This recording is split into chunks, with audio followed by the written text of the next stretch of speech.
A boy vanished from a shopping mall. Then the cops discover a 10-year-old sick game.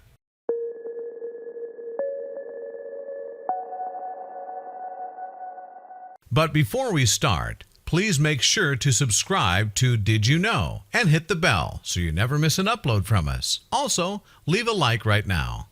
We've all heard the phrase, boys will be boys, in reference to young boys getting into trouble. While kids often get into mischief from time to time, they're usually still good kids. However, what happens when the child is actually rotten to the core? When these two boys skipped class one day, they would show the world what it was like to stare into the faces of pure evil. It was a cold Friday afternoon at the Strand Shopping Centre in Liverpool.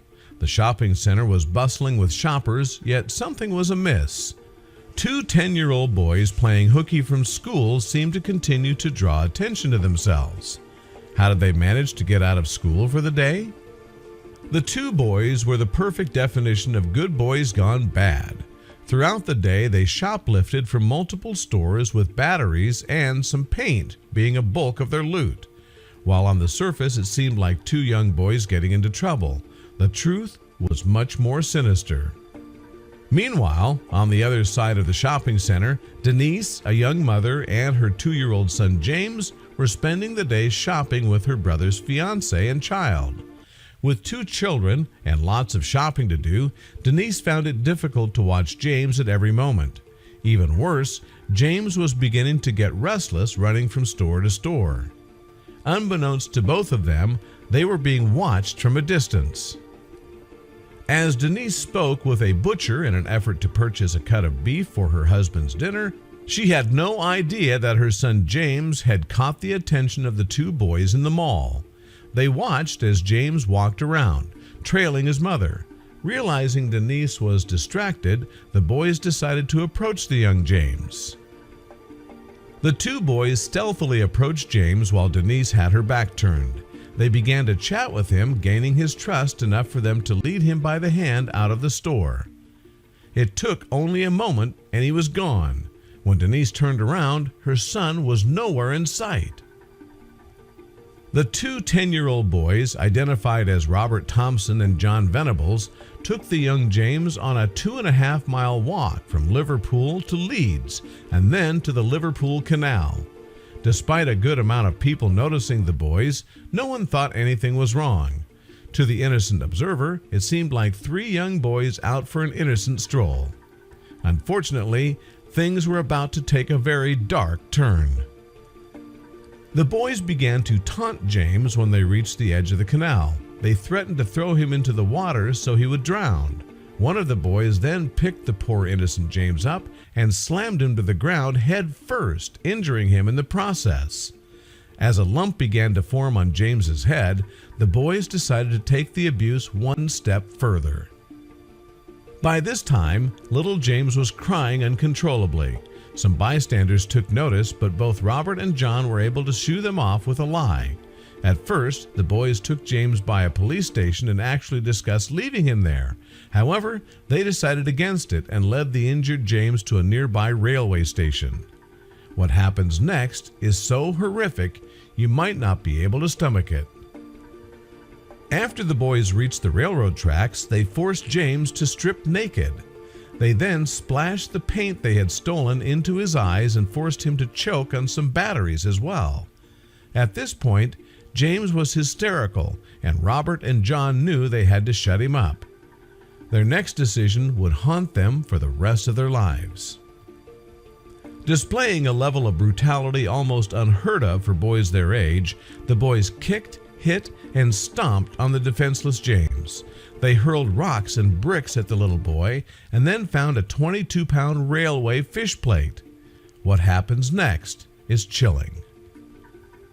The boys raised the fist plate over James's head and let go. The impact from the fish plate cracked the little boy's skull in over 10 places, killing him instantly. Robert and John then weighed down the boy's body on the railroad tracks, hoping a train would come by and make the murder look like an accident. Unfortunately for them, this was only the beginning of their problems. At first, it seemed Robert and John's plan worked. James's body was struck by a train and split in two. 2 days after his murder, a group of young boys would wander upon the body thinking it was a broken doll. When they realized it was a corpse, they immediately rushed to the nearby police station. Would justice be found for little James? The police immediately launched an investigation into the unprecedented murder of James, performing an autopsy that revealed he had died before being struck by a train. This was due to the fact that James's body had over 42 injuries in total. In fact, his body was so badly damaged, there wasn't one injury that could have been determined as the fatal blow. Thankfully, the police had plenty of evidence to provide leads in James's case. The security footage at the Strand Shopping Center was the most damning and revealed that the two young boys had taken James from the shopping center. The police were completely shocked, revealing that the brutal extent of the injuries would never have led them to guess it was a child who inflicted them. With the footage of the boys found, the police were one step away from finding out their identities. The police released the images of Robert and John on national television, which led one woman to identify John.